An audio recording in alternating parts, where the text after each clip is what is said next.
This weekend, I had a patient. She was a 14-year-old girl who was brought into the emergency department by her aunt, who said that she was having fainting spells. According to the aunt, the girl was a star basketball player at her local high school on varsity since she was a freshman, but had to sit out for the last 2 games because she would get dizzy, she would pass out, she would have palpitations, and they were pretty concerned about her future prospects and kind of wanted to get to the bottom of what was going on with this child.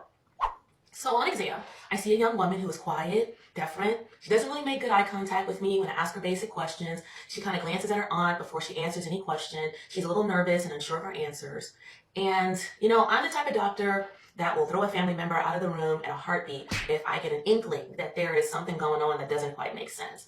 And at 14, 15 years old, I expect that a young woman have the capacity to tell me what's going on, at least some of the basic information. I understand looking at a parent or a advisor for more detailed information, but when I ask simple questions and the young woman, not only does she not answer, but she checks with the person in the room, that kind of raises some alarms in my head.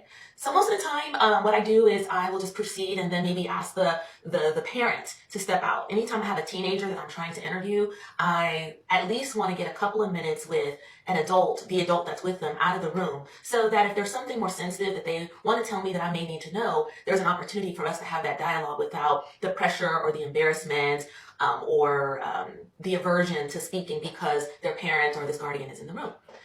Well, I asked this mother, this aunt, to step out of the room, and she doesn't. She doesn't want to step out, which is unusual. So when this happens, when I have a social situation going on, there is nobody better than a good emergency room nurse to help you sort everything out. So what I did was I left the room, and I spoke with my ER nurses, and I said, hey, there's something going on in room 2. I'm not really sure what it is, but I'd like to get the aunt out the room because I sense that maybe there's something more to the story that's not being shared because the young woman, the girl, is afraid to speak in front of her. So the nurses are fantastic, like I mentioned, and they spring into action. There was an orchestrated effort to get this aunt out the room, and the way that was done, they went to the registration desk and created a distraction. Basically, they went into the room and told the adult, hey, there's something wrong with your registration, there's something wrong with the paperwork, we need you to come and reconcile that so that we can continue to treat. So it took a few minutes to get the aunt out the room to deal with this administrative issue, and the nurse came and immediately got me and said, hey, Dr. Taylor, you have about 10 minutes alone with the girl in the room before the aunt is released basically from registration and she's back in there. So I got up from my seat, went right into the room to talk to this girl. So once in the room, I asked the girl to repeat the story. Now that the aunt is not there, tell me exactly what's going on. You have dizziness or you fainted. What's going on again?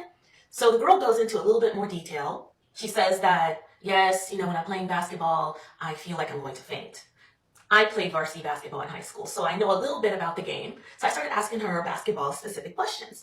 This child couldn't answer any questions. She didn't know any positions on the court. She didn't know what a point guard was. She didn't know anything. So that already indicated to me that this story had major holes, major flaws.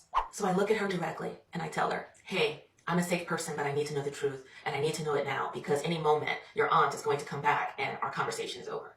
So I need to know, is this your aunt? The nurse is listening at the door, kind of standing guard, but also too kind of listening. And the girl starts crying and admits that no, this is not her aunt.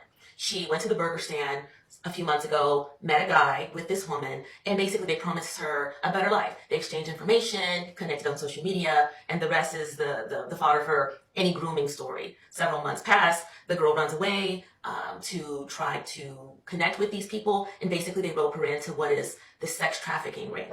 We convince her to tell us her real name, her real age, her real birth date. We did a quick Google search, and right there on social media, there is information about her, a picture of her as a missing person.